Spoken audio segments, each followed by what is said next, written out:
Assalamualaikum warahmatullahi wabarakatuh. Salam Bhinneka Tunggal Ika, salam dari Sabang sampai Merauke. Berbeda-beda tetap satu tujuan, salam Pancasila NKRI harga mati. Mohon di subscribe ya sedulur semuanya. Nasab sudah selesai. Kalau Mbak Alwi bukan cucu Nabi Muhammad SAW? Dari dalil ilmu nasab mustahil. Dari dalil ilmu filolog manuskrip mustahil. Dari dalil ilmu rijalul hadis mustahil. Dari dalil ilmu sejarah mustahil. Dari dalil DNAG, jangankan cucu Nabi Muhammad SAW, orang Arab saja bukan. 100% nasab Mbak Alwi sudah selesai. Bukan cucu Nabi Muhammad SAW, tapi cucu Nabi Muhammad palsu. Laskar Sabila.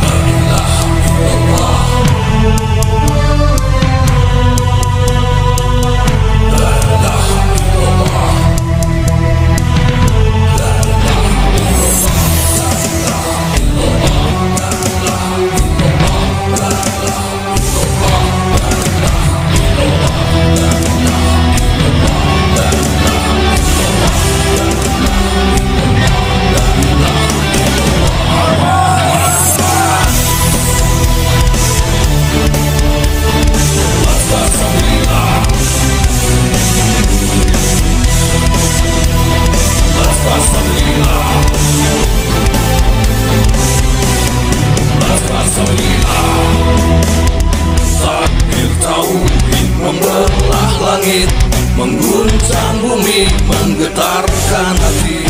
Makinlah pribumi, panggilan pertiwi, lantang berani ke arena suci. Waktu Abi ulang tahun ke-70, kita menulisin biografi, itu ngebujukinnya hampir setahun kali. Nggak mau ditulisin biografi kisah hidupnya. Sampai sekarang nggak mau dicium tangannya, kecuali sama anak dan cucunya. Nggak mau dipanggil Habib. Tapi antara tahun 50 sampai dengan tahun 60, istilah Habib itu tidak dikenal di Sulawesi Selatan. Untuk satu pribadi saya, kalau ada orang imigran kayak itu, pasti saya deportasi. Pasti saya usir. Makam dari sesepuh Japura, namanya makam Ki Gede Japura. Itu hampir dibaalamikan. Hampir tiap tahun teman saya itu setor hasil infak makam itu ke Abah Lutfi bin Yahya Pekalongan. Ini Assegaf yang mengatakan ini. Kiai kita yang sudah tua dikatakan kiai palsu. Dan mereka mengatakan orang Yaman kesini membentuk ulama-ulama. Tidak, kalau menurut saya, mereka datang menjadi orang yang ngelama pada pribumi. Maaf ini. Maka dari situ, untuk satu pribadi saya, kalau ada orang imigran kayak itu, pasti saya deportasi. Pasti saya usir. Karena bapak-bapak mereka kesini golek mangan. Tidak menciptakan ulama, menciptakan orang ngelama terhadap pribumi. Kiai koyo pate dilangkai. Jangan. Ayo, kalau memang ini sudah terbuka tentang masalah nasab ini, jangan marah. Jangan marah di kursi. Nyangono kiai matiku. Bener apa enggak? Seperti itu. Maka dari situ, bagi orang pribumi yang muhibbin, pasanglah otak kalian. Pasanglah otak yang diberikan oleh Allah. Sampai kapan kamu mau dijajah? 300 tahun dijajah Belanda. Berapa tahun dijajah oleh Jepang. Kalau sekarang dijajah oleh orang pendatang sampai nyium kakinya, pret. Banyak orang di Indonesia ini yang mengaku bahwa dia Habib dan keturunan Rasulullah. Padahal di negara-negara Arab nggak ada yang seperti itu, nggak ada yang mengaku bahwa dia keturunan Rasulullah dan nggak ada yang mengaku bahwa dia Habib. Karena nggak ada yang tahu bahwa dia keturunan Rasulullah atau enggak. Ya kita semua berharap bahwa kita dari umat Muhammad, keturunan Rasul. Kita semua berharap itu, tapi kita nggak tahu hal seperti itu. Nah, jadi di Indonesia ini yang mengaku bahwa dia Habib dan mengaku bahwa dia keturunan Rasulullah dihormati banget, dicium tangannya, diminum bekas mulutnya, diminta doanya dan menjadikannya seperti wali. Wali gimana? Gimana melakukan hal seperti itu? Dan kalau dia dikuburkan, kalau sudah meninggal dan dikuburkan, didatangi kuburannya, dihiasi kuburannya, ditaruh uang-uang di tempat kuburannya itu, diminta doanya seperti kalau dia wali beneran, dan apa semua itu? Apa semua itu? Coba kalian pikirkan. Terus terang di kampung saya istilah Habib itu nggak ada. Orang Bugis tidak mengenal Habib. Ya. Tidak ada istilah Habib. Baru setelah saya di Jawa, apalagi di Jakarta, baru saya istilah itu saya dengar. Tapi di antara kami, saya nggak tahu kalau sekarang sudah ada pengaruhnya. Tapi antara tahun 50 sampai dengan tahun 60, istilah Habib itu tidak dikenal di Sulawesi Selatan. Itu fakta. Tetapi orang keluarga Pak siapa? Ayahnya Pak Shihab, ya, Pak Quraish Shihab, itu orang yang saya sangat hormati. Itu adalah memang keluarga yang sangat dihormati di Sulawesi Selatan. Tetapi bukan oleh karena kearabannya, tetapi oleh karena keilmuannya.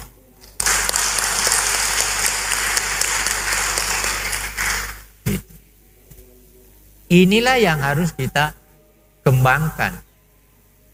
Ya, saya terus terang ketika dengar cerita-cerita seperti itu, saya menganggap justru merugikan diri mereka sendiri sebenarnya.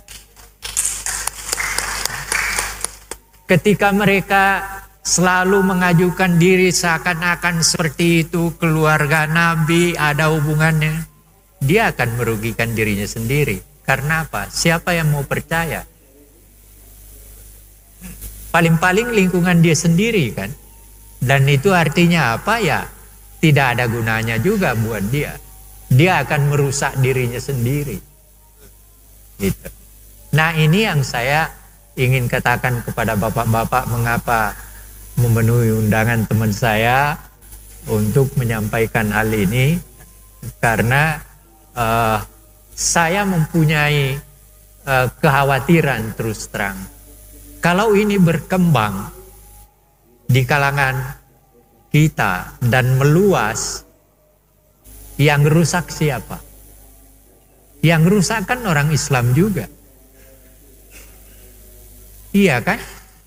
Kalau terus ini Anda bertengkar, kita bertengkar dan sebagainya, hanya mempersoalkan yang sebenarnya tidak perlu dipersoalkan.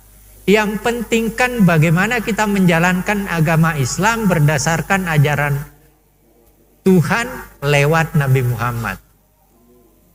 Kenapa kita mengatakan bahwa kita adalah orang hebat karena kita turunannya itu? Padahal belum tentu. Kan artinya memalukan dirinya sendiri. Ini yang harus dipikirkan oleh kita semua dan kepada yang terhormat para hadirin. Dari umur 13 tahun udah merantau jauh, ninggalin ibu bapaknya untuk belajar Al-Quran di Al-Azhar University di Kairo. Universitas paling bergengsi, paling kredibel untuk orang mengkaji Al-Quran. Abi melakukan itu dari umur 13 tahun. Jadi udah lebih dari hampir 80 tahun hidup dan belajar dengan Al-Quran. Tapi tidak pernah sekalipun merasa dirinya tahu segala. Gak pernah merasa jadi ahli pemegang kunci surga. Yang bisa dengan gampang bilang, lu masuk neraka, lu masuk surga gitu. Gak pernah tuh menghakimi orang. Dan selalu bilang, kalau mengatasnamakan dirinya ya, gak pernah saya atau aku. Tapi selalu kami. Kalau perhatiin buku-bukunya Abi tuh, itu selalu kata pengantarnya bilangnya penulis. Gak pernah mengakukan diri. Karena percaya dan merasa ilmu yang didapat itu tuh bukan hanya karena kemampuannya dia sendiri, tapi karena peran begitu banyak orang, guru-gurunya, orang tuanya. So it's never just him gitu.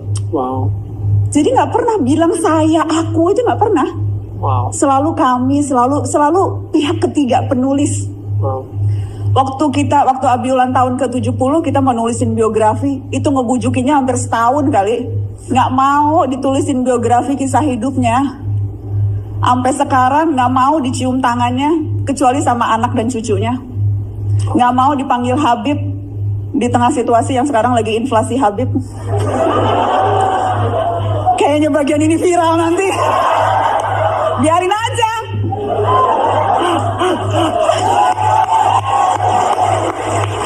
Tapi itu nggak mau gitu. Karena selalu bilang Habib itu artinya orang yang dicintai dan mencintai. Itu artinya Habib. Jadi nggak cukup kalau lu hanya dicintai, dicium-cium tangannya, diluk-lukan. Lu juga harus, hati lu tuh harus penuh cinta, nggak punya kedengkian, harus selalu rahmat, harus selalu karena selalu bilang Habib itu artinya orang yang dicintai dan mencintai. Itu artinya Habib. Jadi nggak cukup kalau lu hanya dicintai, dicium-cium tangannya, diluk-lukan. Lu juga harus, hati lu tuh harus penuh cinta, nggak punya kedengkian, harus selalu rahmat, harus selalu terbuka pada perbedaan. Itu mencintai kan seperti itu. Wow. Jadi gue belajar banyak banget dari Abi. Setiap kali ada sesuatu yang dia nggak tahu, dia selalu nanya ke gue soal hukum, jadi iya nanya. Kalau mau lagi nulis sesuatu nanya. Setiap pagi sepanjang ingatan memoriku ya, dari mulai aku bisa ingat, dari mulai aku kecil sampai sekarang, ritual paginya tuh nggak pernah berubah. Bangun pagi, sholat subuh, duduk di meja kerjanya, ada teh Lipton di samping kanannya yang diseduhnya sendiri, pakai sarung, dan selalu either nulis, either baca, either ngetik. Penulis paling produktif saat ini, bukunya udah puluhan. Belum selesai satu buku, udah punya ide baru untuk nulis buku yang lain. Sampai penerbitnya tuh bilang, Abi tunggu dulu dong, ini buku yang ini belum dicetak nih. Wow. Jadi selalu nulis, selalu baca, selalu mau tahu apa kata orang, selalu mau dengerin orang. Wow. Dan hari-hari ini situasi di mana ada begitu banyak orang mengaku ahli, kan ada bukunya tuh Death of Expertise. Lu baru tahu satu buku aja masih nyontek belakangnya lu udah ngaku ahli gitu. Keluar deh di media sosial merasa ahli segala hal. Di tengah begitu banyak orang yang sekarang begitu mengklaim kebenaran. Ya. Abi itu contoh buat gue yang luar biasa. Karena dia tahu banyak sekali hal, tapi nggak pernah mengkerdilkan orang lain. Tahu kan? Dan itu tuh jadi panutanku tuh itu. Ya. Panutanku tuh Abi Quraish, panjang umur, sehat selalu ya Allah. Aku tuh selalu tuh selalu deg-degan banget setiap kali bicara Abi, karena aku ngelihat Abi makin tua, 80. Dan makin, aku inget waktu kemarin ngobrol, kayaknya nggak akan pernah siap deh. Kita nggak pernah siap melihat orang tua kita tua ya. Aku tuh tinggal di rumahku tuh bener-bener di belakang rumah Abi. Jadi aku tuh setiap hari jalan kaki gitu ke rumah Abi, setiap hari ketemu. Tapi setiap hari terus ngelihat, kok kayaknya Abi makin tua dan aku makin deg-degan. Ya Allah, aku takut banget Abi meninggal. That's my biggest fear kalau Abi meninggal. Saya dulu pernah didoktrin kayak gini. Kalau ente lihat ada dzurriyyah Nabi, ya, ada anak cucunya Nabi, ada Habib yang gak benar. Habib itu kayak ahwal juga. Ada yang baik, ada yang taat, ada yang alim, ada juga yang jahil, yang awam, bahkan yang maksiat ada juga. Hatta yang maksiat ada. Kalimatnya kurang lebih seperti itu. Ya, kurang seperti itu. Tapi ente orang, nah orang-orangnya harus ikut. Ente orang nggak boleh negur, itu suul adab namanya. Doktrin itu dulu, luar biasa. Kenapa? Kan dia salah, saya bilang. Biar nanti itu menjadi urusan dia dengan jidnya, dengan kakeknya Rasulullah di akhirat. Kamu jangan sekali-kali menegur dia, karena itu akan menyakiti hati kakeknya. Kakek buyutnya itu Rasulullah. Gimana ente orang mendapat syafaat, sedangkan hati cucunya ente sakiti, hati jidnya ente sakiti, katanya. Ada pengalaman menarik gak selama menjadi kurirnya Habib itu? Ya sebetulnya banyak. Ya, termasuk ya di antara salah satunya saya pernah Dawir ke tempatnya seorang kiai, ya sekarang sudah almarhum sayangnya. Jangan disebutkan namanya. Iya. Seorang kiai itu malam, terus akhirnya paginya itu kiainya itu nggak terima dengan saya. Alasannya? Alasannya itu pokoknya pemerasan. Oke itu. Bahkan kiainya itu saya ditantang mau dilaporkan polisi. Nah dari situ saya tantang juga kiainya. Apalagi cuman penjara, cuman laporan polisi. Mati bela Habib, sayun sanggup, siap. Itu sampai cintanya saya sama Habib itu sampai situ. Saking muhibbinya. Iya. Ya, ini saya kira adalah kondisi yang rata-rata terjadi di dunia santri yang terdoktrin oleh doktrin Habib untuk mencintai Habib sehingga apapun diberikan, bahkan nyawa pun dikorbankan demi mengikuti atau membela Habib. Oke, terus setelah itu lanjutkan. Ya akhirnya begitu ada tesis yang seperti tesisnya Kiai Madudin ini. Ntar dulu. Oh iya. Pengalaman saya sampai itu ya banyak sekali lah ya. Termasuk sebetulnya udah nggak enak lah kalau sebetulnya akhirnya yang kesini datang hari Jumat padahal ya Habib dekat bukan musafir lah termasuknya. Itu nggak Jumatan ya biasa, saya ledekin. Jumatan Mekah Habib. Nah, itu saya kasih ledek. Ada yang datang itu malah nggak subuhan ya biasa. Tapi ya waktu itu ya saya bela saja orang itu. Memang bagi saya udah terdoktrin waktu itu yang namanya Habib semua, walaupun itu bajingan, walaupun itu apa saja, itu walaupun maksiat itu tetap cap surga itu. Harus dihormati. Saya itu harus tetap mencintai waktu itu. Itu. Terus yang lain, selain itu mungkin ya ini kan demi diambil hikmahnya, nggak apa-apa, yang penting jangan disebutin namanya Habibnya lah. Ya sering ke tempat teman-teman kita, hampir teman-teman kita yang ada sekitar daerah saya itu hampir udah kena semua. Itu saya uangnya. Iya, yang amplop kalau itu jumlahnya berapa biasanya kalau minta? Kalau amplop itu enggak itu. Contohnya mau muludan bagi amplop. Habib si A datang, Habib si B datang. Nah itu. Contohnya itu yang ecek-ecek gitulah. Yang ocok-ocok. Yang ocok-ocok ya ada itu. Sampai berapa? Ada yang sampai yang terakhir aja ya, ini yang terakhir. Kemarin itu sebelum masalah nasab. Iya. Sebelum Ramadan masuk itu termasuk terakhir. Itu ada yang 10 juta cung. Itu ada yang 10 juta cung. Kalau saya sendiri itu 400. Nah, iya. Ada yang lebih besar lagi mungkin? Ya ada. Berapa? Ada. Sekitar berapa? Ada yang 35, juta. Ada yang 25 juta. Iya. Wih, itu. Biasa ya. Jadi orang kebetulan kaya-kaya ya. Rela menyumbangkan uang dengan entengnya 30 juta, 25 juta, 10 juta. Itu bukti bahwa santri selamanya sesungguhnya sudah luar biasa muhibbinya dengan para Habib. Oke, mungkin yang lain selain masalah dawir itu, perbuatan-perbuatan yang mungkin kita anggap maksiat lah atau tidak sesuai dengan syariat. Pernah ada Kang Ayun nemuin Habib yang datang ke sini? Gimana? Yang perbuatan Habib yang secara syariat itu melanggar. Pernah nggak? Ya itu tadi.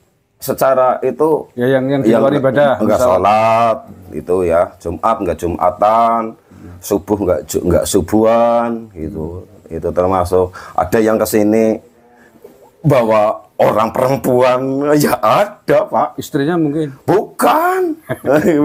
Bukan, ya ada gitu. Tapi tetap husnudzon ya. Bahkan ada yang ganja. Buset. Ada yang ganja. Allah. Gitu. Ya waktu itu ya itu ada teman tanya itu sedang majdub. Gitu. Bukan majnun. Apa istilahnya? Sedang gemblung. Iya. Dulu waktu saya masih menjadi muhibinnya Abah Lutfi, kita kan pakai husnudzon, nggak pakai ilmu, nggak pakai dalil kan gitu ya. Ini masalahnya. Tapi katanya, kalau orang datang dalam pengajian sekarang Jatman, yang hadir itu 2 nabi katanya. Satu Nabi Muhammad, yang keduanya adalah Nabi Khidir alaihissalam. Nah, ini bentuk-bentuk glorifikasi yang mungkin jarang didengar orang-orang lain. Wong saya orang dalam kok, makanya saya katakan. Yang berwatak raja, yang kata Ketua Umum Pusat Syarif Abbas, kebetulan dari klan Ba'alawi, itu berwatak raja. Memang mereka merusak sejarah, merusak situs. Termasuk di desa saya, itu saya akan menyampaikan sedikit saja. Di desa saya ada makam dari sesepuh Japura, namanya makam Ki Gede Japura.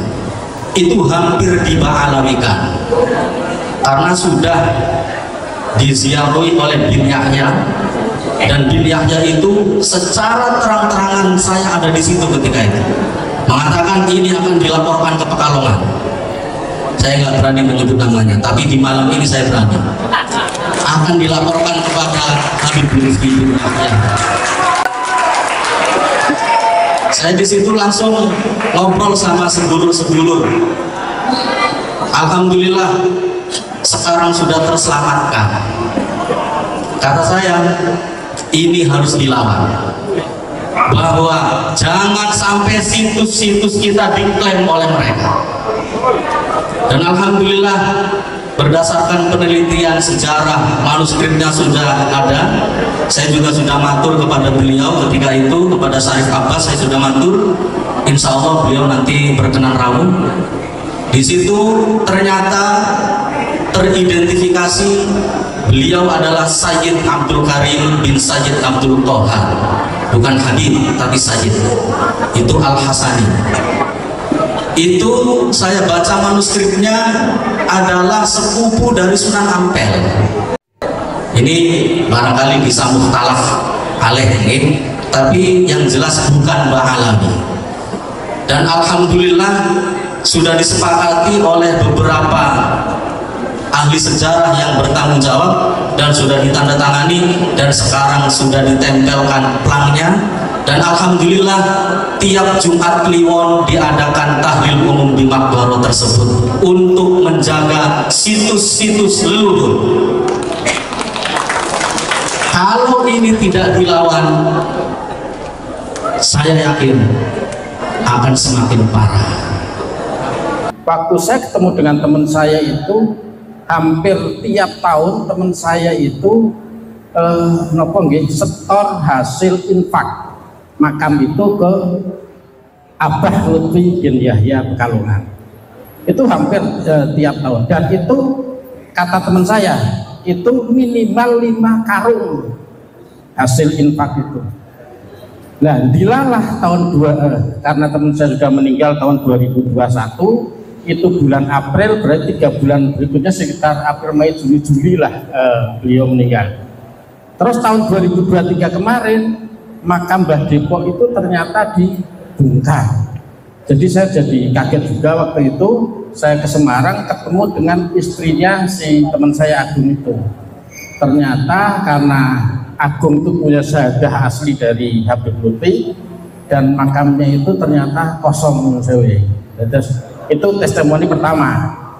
Jadi itu menjadi keyakinan saya dalam mensikapi satu, yang kedua mengambil keputusan saya sama keluarga saya bahwa hakul yakin bahwa Habib itu bukan dzurriyyatur Rasul. Itu pertama. Yang kedua,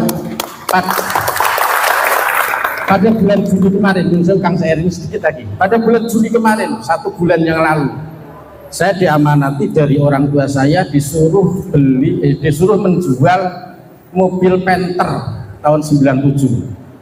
Nah, ada teman Muhyiddin Purbalingga berdomisili di mana, di Bojongsari, nelpon saya, Kang nyun sewu, saya mau lihat mobilnya. Akhirnya mobil itu saya parkir di garasi, terus saya lihatkan si orangnya itu bilang, ini yang mau beli bukan saya Kang, tapi Habib Salim dari Selawi.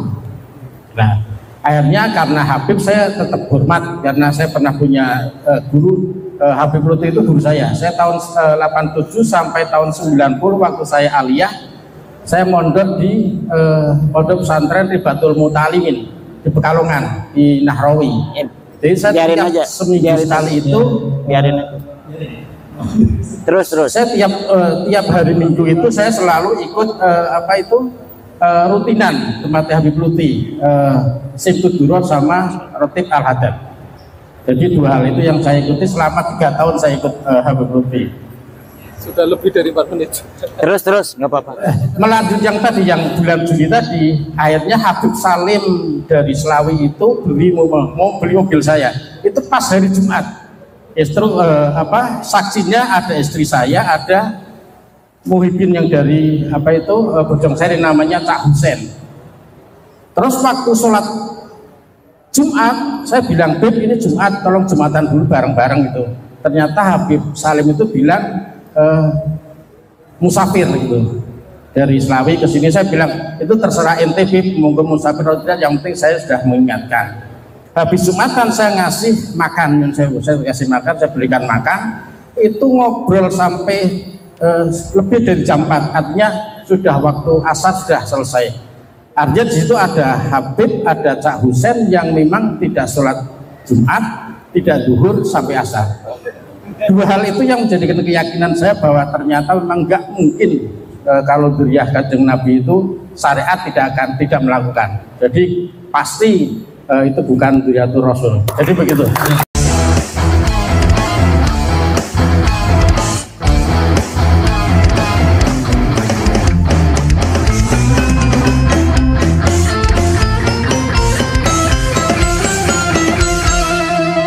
Jadikanlah hidup lebih berarti, jadikanlah laskar sang pemberani, membela ulama kiai pribumi, Rahwali Songo pewaris negeri.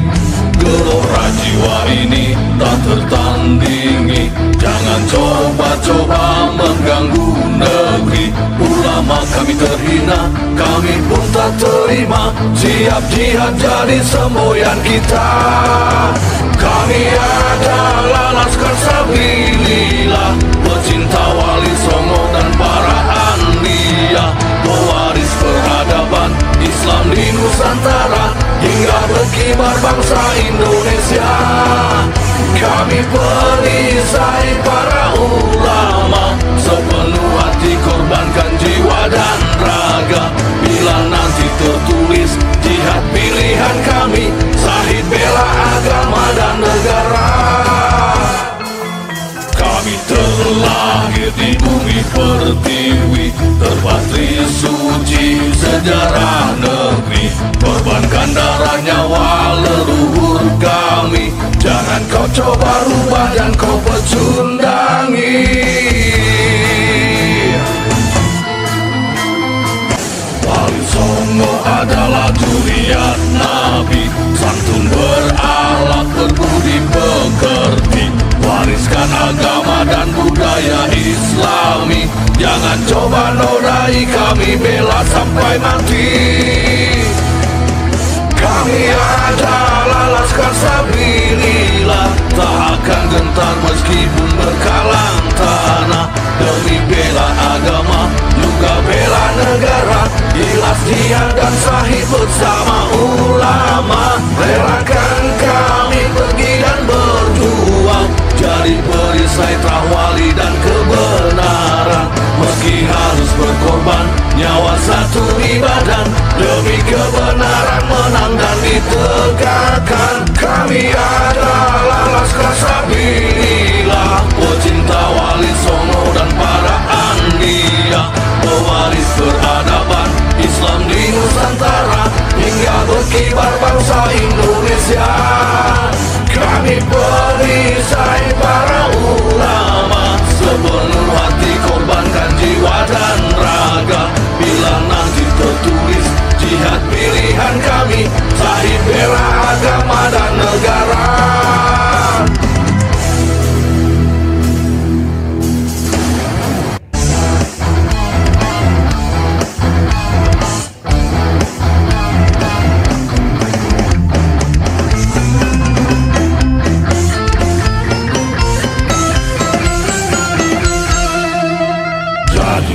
Itulah hidup lebih berarti. Jadikanlah laskar sang pemberani, membela ulama kiai pribumi, Rahwali Songo pewaris negeri.